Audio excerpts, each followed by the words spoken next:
Thank you, Mr. Chairman. I want to thank the Secretary and the Ambassador for your testimony here today. And this aisle back-to-back thing, that can happen very well here, and I appreciate that all the way around the triangle here today. I just have a series of questions. One, I just make a comment that I'm glad that the Cuban Free Trade Agreement isn't tied to these three, or I would have a real problem with that, just in case anybody wonders what my position is on Cuba. But I'd go beyond this. This has been a bit of a mystery to me on the free trade agreements that we've had. And they've been before this Congress, some might say 4 years.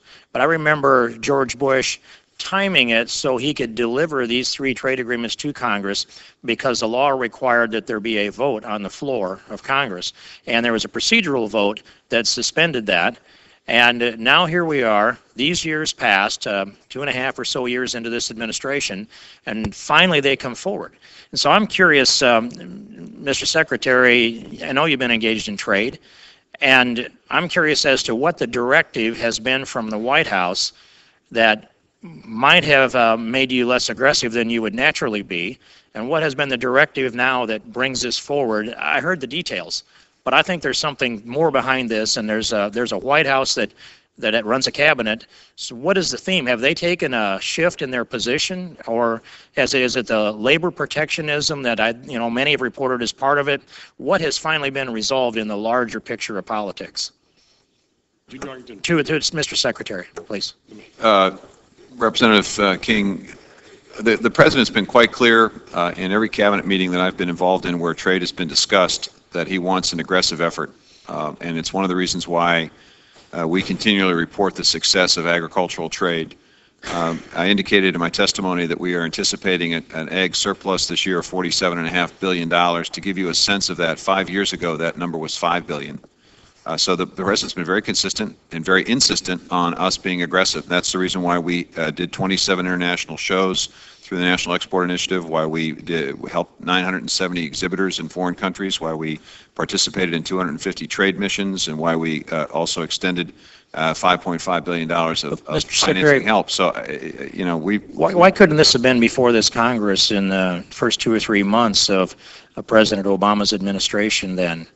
Well, I can just speak to one aspect of the Korean agreement that I'm somewhat familiar with, and that is the issue involving beef and the access to the beef market.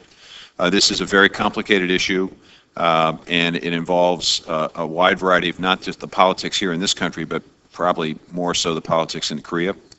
And I'm very pleased with the fact that we now have a roadmap, a pathway to opening up access to that very significant market, and a process and a phased out of various tariffs. So it will be your position then that the administration has been active and aggressive in promoting not only trade but these specific free trade agreements, and that there were issues to work out that went beyond the issues that were worked out under the Bush administration? That's correct, and I think probably the trade representative is in a better position to respond to that. And I appreciate it, and I'll come back to that if I have time, Mr. Ambassador.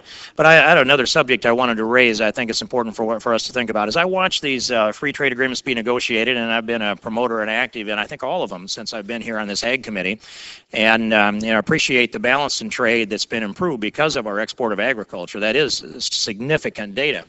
I'm also watching some trade protectionism take place within the 50 states.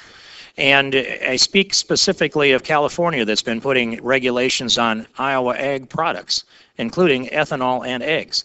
And when we're dealing with foreign trade, free trade agreements, I would suggest that some of the protectionism that comes from within us, that would be the regulations on California, run up against the line and probably cross the line of the Commerce Clause in the federal government's preemption.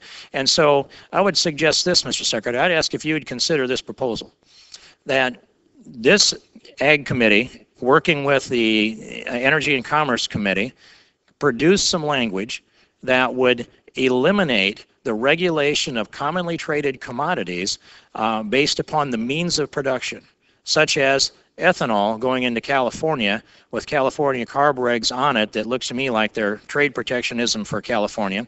The requirement that Schwarzenegger has signed that there be only free-range eggs from free-range hens after 2014 in California.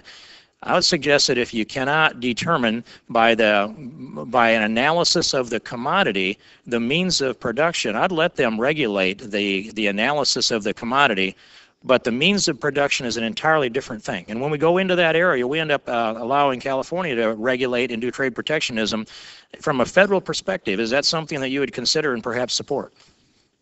On the ethanol side, I'll try to be brief, Mr. Chairman. On the ethanol side, I think perhaps a better way of looking at this would be to figure out ways in which we can produce ethanol in all parts of the country from sources in addition to the corn-based ethanol that you and I are familiar with, which is what we're trying to do with a strategy to expand this industry, to create 1 million new jobs in rural America, and to provide great opportunity for producers in all parts of the country.